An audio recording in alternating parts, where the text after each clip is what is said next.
On this week's 51%, we take a feminist self-defense course with safety instructor and author Meg Stone and learn how most safety advice is sexist rather than effective. Even when it is given with the most sincere intentions, what it ultimately becomes is a form of coercive control, a way of mostly men telling mostly women what to do. I'm Jessie King. It's all up next on 51%. I was standing around like one of those girls I had seen in a movie. The whole world was a movie back then. I had my sunglasses on, I wanted to be seen without seeing. Shy Lolita, I wasn't really in it. I didn't really get it. You're listening to 51%, a WAMC production dedicated to women's issues and experiences. Thanks for joining us. I'm Jessie King. Most of us are familiar with the anxiety that can come from walking alone at night or weighing what kind of self-defense keychain to add to your purse. There's a lot of safety advice out there for women that focuses essentially on stranger danger. And yes, strangers can pose a threat to anyone, especially women, but our guest today argues that a lot of the safety advice given to women is sexist, as well-meaning as it may be. And it doesn't accurately address the kinds of dangerous situations women are most likely to face, or help fight inequality and gender-based violence on a broader scale. Meg Stone is the executive director of Impact Boston, a nonprofit working to combat domestic violence and other forms of abuse, in large part by teaching self-defense. Stone has been with Impact as a safety instructor for roughly 20 years, and she's got a new book compiling what she's learned called The Cost of Fear: Why Most Safety Advice is Sexist and How We Can Stop Gender-Based Violence. Stone teaches a specific method of self-defense she calls empowerment self-defense, feminist self-defense, or, quote, safety through resistance. While geared toward women, she says anyone can benefit from it, and given the politically divisive and fraught time we're in, activists can stand to learn from it too. Just a heads up for our listeners, this conversation does touch on domestic violence and sexual assault. Not graphically, but still, if those subjects are triggering to you, this might not be the episode for you. If you or someone you love has been impacted, please know help is available. The National Domestic Violence Hotline is open 24/7 at 1-800-799-SAFE or by texting START to 88788. RAINN's National Sexual Assault Hotline can be reached at 1-800-656-HOPE.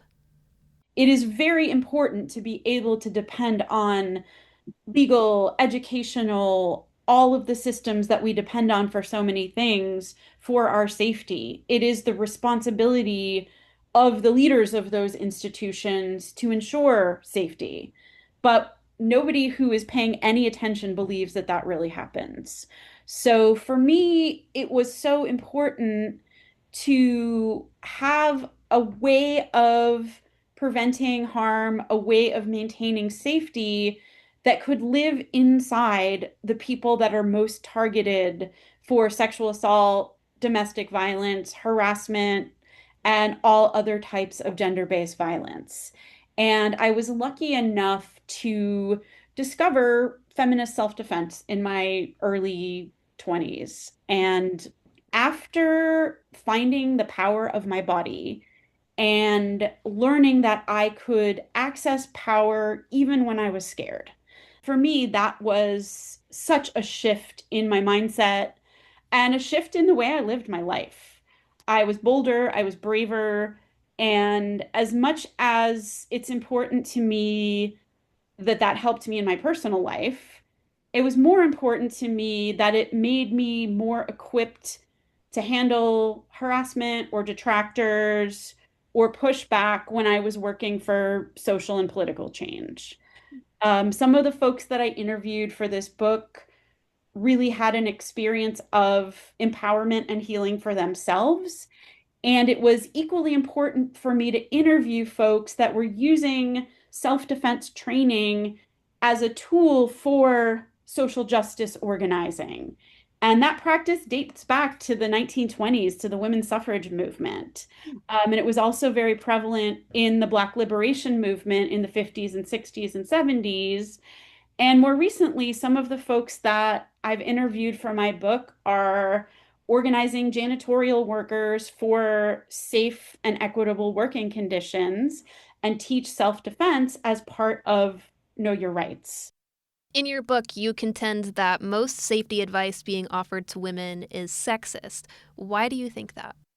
One of the reasons why it was so important to me to write this book is because I very clearly see a difference between individual self-defense or safety skill building that furthers or supports social change, as well as approaches to self-defense or personal safety that work against social change.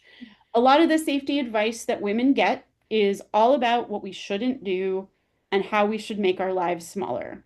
Almost every woman I know, and frankly, the teenagers I taught 20 years ago and the teenagers I taught last month were giving me the same feedback about what they'd been told.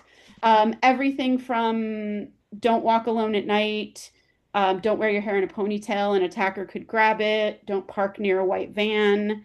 I don't know about you, but I live in a place where it's really hard to park. So if you find a parking spot, no matter what, I don't care if there's gigantic trucks around it. If it's a legal spot, I'm taking it. But the focus of that safety advice is on expecting women to follow rigid rules that make our lives smaller. And even when it is given with the most sincere intentions, the most heartfelt, some of the people who give these rigid safety directives are very caring and very compassionate people who truly want to help. But what it ultimately becomes is a form of coercive control, a way of mostly men telling mostly women what to do. And there's two big problems with what I call safety through compliance. Safety advice that alleges that we will avoid violence if we follow rules. First of all, it's completely irrelevant to most of the violence that women, that non-binary folks, that LGBTQ folks face, in that it is all about strangers. It is very, hard to make the leap between not parking near a white van and the epidemic of sexual assault from people we know. It's not relevant, it's not useful. But when you look at the actual, like I could have a belief system and I could be passionate about it, and that would be fine. But when you look at the research evidence, self-defense programs that are explicitly feminist, that make very clear connections between gender inequity and political realities and how that relates to the date you just went on last Friday night, actually reduced sexual assault by 50% or more. And the more sort of rule-based or compliance-based safety advice, there is no published research showing that following any of those rules reduces any type of violence. So my hope for this book was for people to see that there is a difference between what I call safety through compliance and what I call safety through resistance, which is really about challenging authority, speaking up, advocating for ourselves, making choices about the mundane things like who gives us hugs and who doesn't, or the bigger things like who we have sex with, who we don't have sex with, and how safety through resistance can both give us better, safer, saner personal lives and contribute to emboldening us to work for social change. And also, the final chapter looks at how the organizations and communities that welcome and embrace people to speak up, to advocate for themselves, to say no, to constructively resist are the ones that are most effective at stopping sexual abuse. Anybody can write a zero tolerance statement. Anybody can hang it up in a bathroom, or anybody can make everybody click through HR slides. But when it comes to actually creating an environment where people have many experiences of their bodily autonomy, and their boundaries being welcomed and respected, that is an incredibly powerful change strategy. Well, let's dive a little bit more into safety through resistance, as you call it then. What does practicing it look like? And, I liked that phrase you used earlier about knowing you can protect yourself even when you're scared. So how is Impact doing that? The underlying value system is this: you are not the problem. You are not in this class because you did something wrong and you were assaulted. You are here because we live in a world where people choose to harm other people, and the institutions and individuals that are around us cannot always stop them. So, because we don't want you to live in fear, we are going to help you develop some skills that will enable you to resist someone else's attempt to try and harm, harass, intimidate, or assault you. So that's sort of the 30,000-foot aspect of what we do.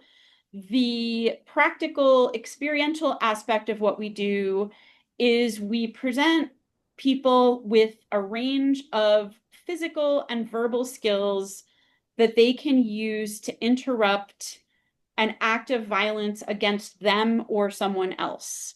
Sometimes folks interrupt it very early. Other times, some of our students have been in a sexual encounter at college. Somebody took it further than they wanted to. They said no. And in the middle of that sexual encounter, they used a physical skill and got out of that dorm room. So every physical skill that we teach is designed to be accessible to a lot of people's bodies. I don't want you to be an ultimate fighting champion. I was a last kid picked in gym class my entire childhood. Every physical skill that's taught is a skill that doesn't require a lot of coordination or athletic ability, and that is designed to level the playing field. If somebody is 6'8" and 400 pounds and solid muscle, I need to take a strong part of my body and use it against a weak part of their body. The verbal skills are used to stop an attempted assault or harassing or threatening situation before we need to use physical skills. So the verbal skills are designed to give people the experience of advocating for themselves and finding their power. We teach some pretty straightforward phrases like stop and leave me alone. And if somebody is baiting me, harassing me, particularly with some of our collaborators that are doing, testifying at school board meetings and people are shouting transphobic things at them in the parking lot, keeping it very simple: stop, leave me alone. Getting into an insult war with somebody is really not going to get us very far. Another aspect of empowerment self-defense is that it challenges stigma and it challenges the mythologies that equate violence with people who are otherwise devalued. So it's not the intoxicated person on the street. It's not the person who lives outside. It's not the person who's poor who is a threat to me. What is the behavior that shows that someone is a threat to me? There's a million nuances and a million shades, but quite simply, if I say what I want and what I need and what's okay for me and what's not okay for me, and the person acts like that didn't happen, that's the red flag. It's pretty obvious how equating danger with stigma is a problem for people who are experiencing that stigma.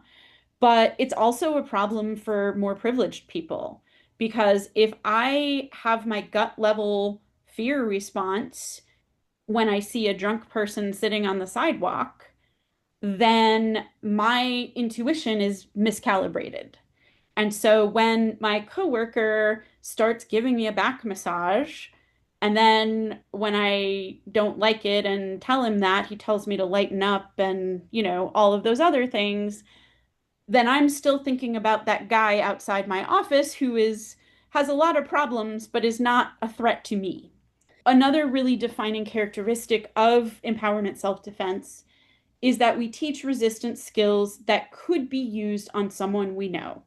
Sometimes it's a dating partner or acquaintance trying to sexually assault us. The research on sexual assault is more robust than the research on intimate partner violence. And there's a lot of complexity in terms of using physical self-defense with a current intimate partner. So I don't want your listeners to take away that that's simple and straightforward, because it's really not. But we have had a lot of folks who developed the courage to leave an abusive partner after learning that they could resist and they could protect themselves. Some of what we do in our teen classes is ask hard questions about what would it mean to have to use these skills against someone you know or like or love, and what would get in your way. And then more importantly, how can you work with what would get in your way? So it's not just about, learning a fancy kick or punch, but it's about saying, like, if somebody that I'm dating does not stop a sexual encounter when I say no, it is okay for me to speak up. And I trust that the people in my life, or at least enough of the people in my life, will support me. And I trust my own body and my own voice. We actually have instructors who portray aggressors. So we actually practice responding to threats, intimidation, harassment, coercion in the moment with a person. And these instructors are wearing specialized physical protective gear so that not only do we practice speaking up, but we can practice using our whole bodies and hitting as hard as we can so that we have that lived, embodied experience of resistance. But the key is, as a teacher, it is not my job to tell you what to do. Because, first of all, I don't know you. I don't know your life. I don't know what's right for you.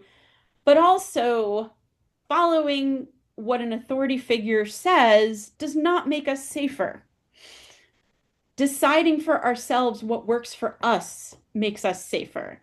One of my favorite things as a teacher is when I present a self-defense strategy or a technique or an idea, something that I believe in, and someone in my class is like, no, I wouldn't do it that way. That wouldn't work in my community, or that wouldn't work in my relationship, or that wouldn't work in my life. What about this? And I always, like, even if like my ego is bruised because I love my technique, I always have to remember that that is the skill that equips people to stop violence. Because gender-based violence is enacted in the most intimate spheres of our lives. And being removed from public view is a defining characteristic of most types of gender-based violence. So, for example, some of the most vocal supporters of the Me Too movement were found to have been abusing their intimate partners. Owen Labrie, who was the private school student in New Hampshire that was sexually harming a younger student as part of the private school's Senior Salute program, wrote an op-ed for the school paper saying that Senior Salute is a bad idea. And then outside of public view, he participated in it. So that sign that you saw on the subway is really not suited to this particular problem. We're speaking with Meg Stone, author of The Cost of Fear: Why Most Safety Advice is Sexist and How We Can Stop Gender-Based Violence. Something you said a few minutes ago actually just stuck with me. That sometimes in your classes, someone will tell you, I wouldn't approach a situation this way. That wouldn't work for me or my community. I guess, what are some of the different ways you notice safety tactics differing across ideologies, communities, and demographics? That's a really good question. People who teach personal safety skills range widely, but a lot of the more politically conservative approaches to self-defense are really rooted in personal responsibility and are really sort of the violence or harm is often framed as if it is a natural disaster, as if it is rain, as if it is hurricanes, as if it is a tornado. And what we as individuals can do is take responsibility for ourselves and protect ourselves. I think there are really smart and decent people who have that belief system. The concern that I have is some of the safety advice that groups like the National Rifle Association put out are often very restrictive and not fact-based. One of the directives is that you should do your laundry with a friend or neighbor and don't do your laundry early in the morning or late at night. They also say if you're a woman alone in the house or apartment and a stranger asks to speak to your husband or the man of the house, tell them he's working in the garage or office and cannot be disturbed. Never tell a stranger that you are home alone. The kind of advice that the NRA is giving to women is the kind of advice that is often given to children.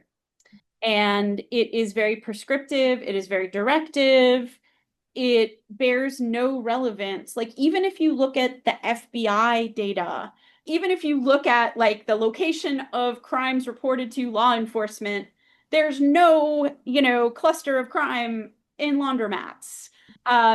Most violence in the home is not strangers, it's familiars.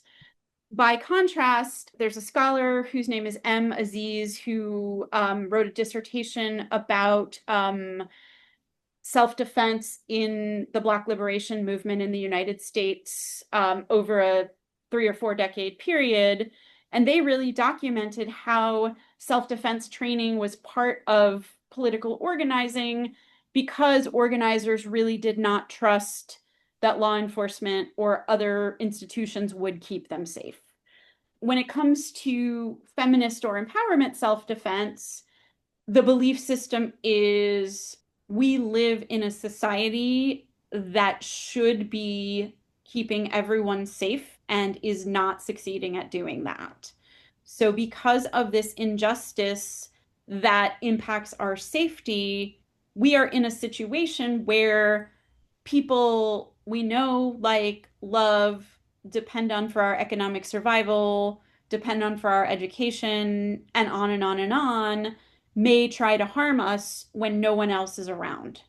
And because of that reality, we need practical skills that give us agency in the face of that reality. Some of the specifics that I've included in my book and that are kind of emblematic of empowerment self-defense are things like communicate your boundaries and pay attention to what the other person does. Even if it's something seemingly innocuous, like if you're a teenager and you're dating a new person and you say, I hate action movies, and without telling you, they put on an action movie, or they try and talk you out of that, or they make fun of you because you don't like action movies, that's a way of paying attention to what that person does when you tell them what you don't like. Another skill that we focus on is describing the behavior that alarms you. Sometimes a self-defense strategy can be as simple as breaking through the secrecy that this other person depends on to harm us. So if I say something like, I just moved away from you and now you move closer to me, or I said I didn't want to kiss you and you're trying to kiss me again. If I'm on the subway and I move away from someone and they start chatting with me and I say, I don't feel like talking, any person that has any capacity to respect your boundaries is going to do anything else except keep talking to you. So in that type of situation, I would say, okay, I said I didn't feel like talking and you're still talking to me. Can you please leave me alone? So just very clear. It's almost like being the closed captioning under a television program, just literally stating what is happening. And then using a loud voice and keeping it simple. Because, like, I don't owe somebody a Shakespearean monologue when they're trying to harm me. So even if I repeat, stop, leave me alone, don't come any closer. And they're, calling me any number of names and telling me I'm overreacting and telling me that they're just trying to be friendly. Stop, leave me alone. Don't come any closer to me. One of the strengths of empowerment self-defense is that it is relevant to the majority of violence that is experienced by the people in the room. So when we teach people with disabilities, that is a different focus than when we teach local organizers in conservative communities that are facing harassment when they speak up at local events. That is different than we teach teenage girls. That is different than we teach women in corporate groups. That's different than we teach folks that live in shelters who are unhoused. So it's really just taking the lived experience and the reality that the folks in the room are facing and presenting a range of skills that people can use to advocate for themselves in the face of threats or intimidation or imminent harm. Well, Meg, thank you so much for taking the time. Before we go, I do want to go back up to that 30,000-foot view. You say most safety advice doesn't address gender-based violence.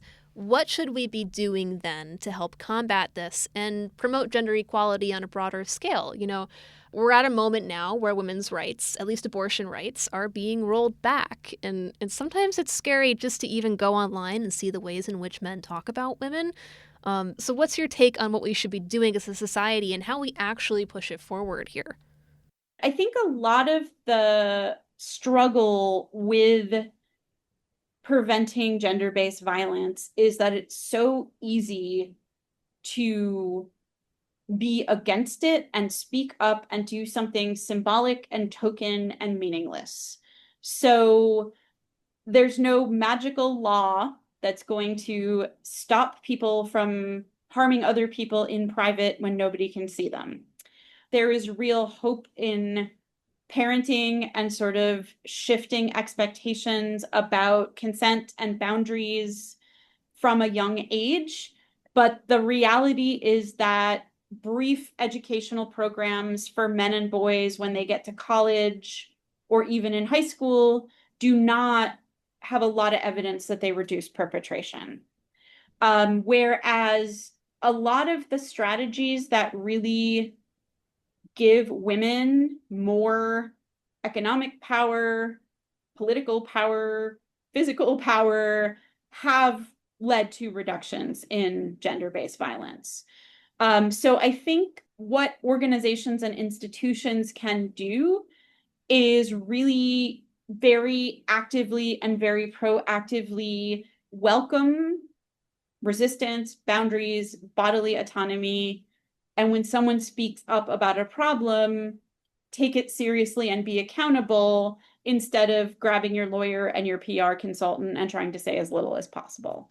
So I think there are a million strategies that people are looking into, and there's some incredibly interesting research funded by the Centers for Disease Control before the current administration, who knows what's going on now, about everything from like healthcare policy to earned income tax credits to, various ways that people can have more choice, more agency, and more power in their lives. But again, that is a really important question. And I was very committed in my book to not just writing about what's wrong, but the evidence of what's wrong could outweigh the evidence of what's working by, sadly, too much. Meg Stone is the executive director of Impact Boston, a nonprofit that teaches empowerment or feminist self-defense. Her new book on the subject is The Cost of Fear: Why Most Safety Advice is Sexist and How We Can Stop Gender-Based Violence. It's out now through Beacon Press. And again, if you or someone you love has been impacted by domestic violence or sexual assault, help is available. The National Domestic Violence Hotline is available 24/7 at 1-800-799-SAFE or by texting START to 88788. RAINN's National Sexual Assault Hotline can be reached at 1-800-656-HOPE.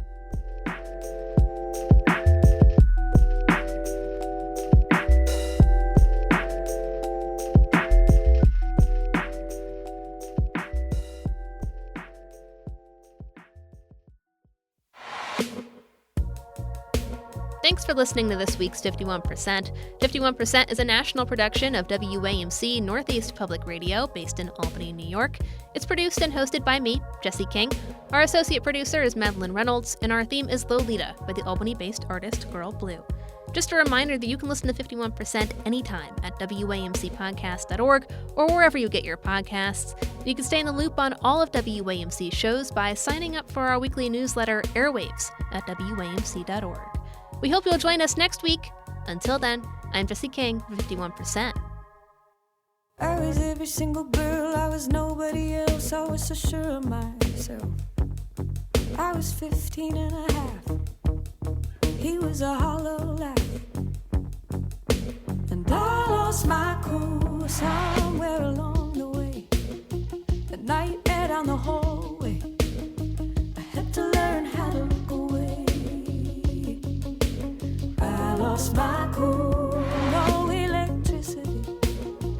Hot rain on the concrete. Sweet melting little girl dreams. They said, oh,